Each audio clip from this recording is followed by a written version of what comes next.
Apa itu self-awareness? Self-awareness atau kesadaran diri merupakan sebuah kesadaran kita terhadap suatu pemahaman tentang diri kita sendiri dan juga stimulus lingkungan yang ada di sekitar kita. Kapan sih kita bisa dibilang punya kesadaran akan diri kita sendiri?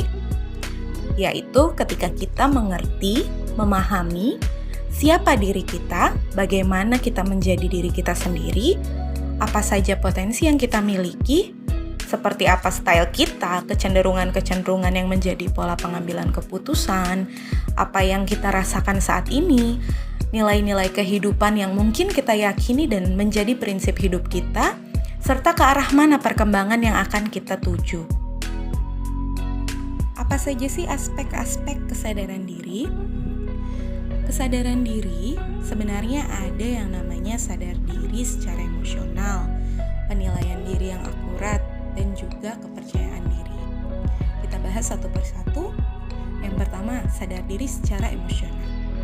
Ini tentang bagaimana kita membaca emosi yang sedang kita rasakan sendiri dan mengenali dampaknya. Nih, kalau kita lagi ada stimulus dari lingkungan, misalnya adik kita merusak tutup tumbler kita, lalu respon kita, emosi kita tuh marah. Wajar. Nah, sadari kalau kita lagi marah sama adik kita karena kejadian tersebut. Sehingga kita juga bisa ngukur marahnya perlu semarah apa. Dan kira-kira dampaknya kita marah itu nanti akan menimbulkan respon-respon apa. Kalau kita sadar marahnya kita itu karena tumbler kita yang rusak, maka tingkat marahnya kita tuh nggak akan setingkat marahnya kita ketika laptop atau handphone itu punya kita dirusak orang gitu. Jadi dampaknya juga nggak akan melebar kemana-mana. Cukup sebagai respon dari stimulus yang terjadi saat itu. Lalu yang kedua, penilaian diri yang akurat. Ketika kita mengetahui kekuatan dan batasan diri kita, disitulah mulai muncul penilaian diri yang akurat. Nah, seringkali kita tuh nggak sadar kalau ternyata kita tuh pinter ya nilai orang secara buruknya aja daripada baiknya. Bahkan bukan cuma ke orang lain, tetapi ke diri kita sendiri pun seperti itu. Contohnya, kalau kita diminta nih sebutkan 3 kelemahan dan kelebihan, kita cepet banget tuh nulis kelemahan kita, bahkan kadang dimintanya 3, kita nulisnya tuh bisa sampai 5, 6 gitu. Tapi ketika kita diminta nulisin kelebihan kita 3, boro-boro mau nulisin 3, nulisin 1 aja kadang susah banget. Dan kalau kita bisa nulisin, mungkin banyak banget keraguan ketika kita menuliskan kelebihan kita itu. Nah, dari sini sebenarnya kita sudah bisa lihat kalau kita tuh belum bisa objektif sama diri kita sendiri. Pertanyaan saya nih, kenapa sih kok kita hobi banget ya nyinyir? Bahkan di diri kita sendiri aja kita nyinyirin gitu. Karena ternyata kita tuh sebenarnya belum kenal, belum tahu sama diri kita sendiri. Jadi kita belum bisa menilai diri kita dengan akurat. Lalu yang ketiga, kepercayaan diri. Ini tentang sense of self-worth and capabilities, atau bernilainya diri kita dan seperti apa sih kemampuan yang kita milikin ini. Kadang kita tuh lupa kalau ternyata kita itu pada dasarnya merupakan individu yang bernilai. Sesimpel kamu loh sudah bisa tersenyum sama orang lain aja, kamu tuh sebenarnya sudah sangat bernilai. Apalagi dengan segala perjuangan dan pencapaian kamu sampai di usiamu saat ini.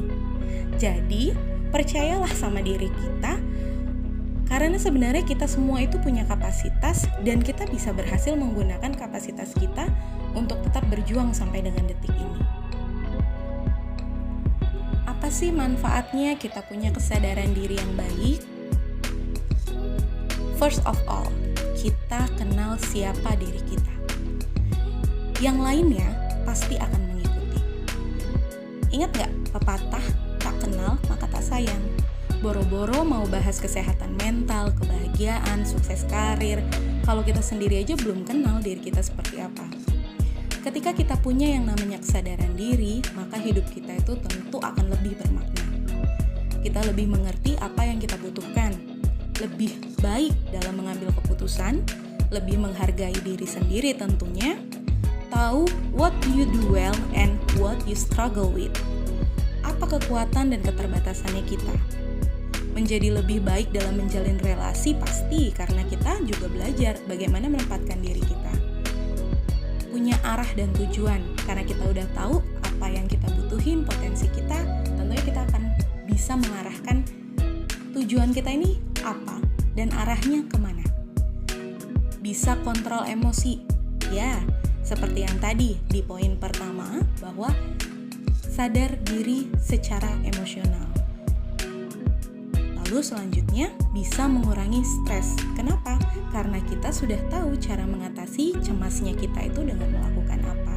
Sehingga ketika kita dalam keadaan stres atau keadaan bad mood mungkin ya lebih awamnya, kita tahu nih bagaimana harus mengatasinya dengan segera mungkin.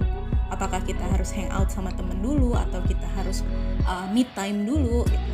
Itu kita sudah mulai mengenali diri kita sehingga kita lebih mudah untuk menjalani hidup.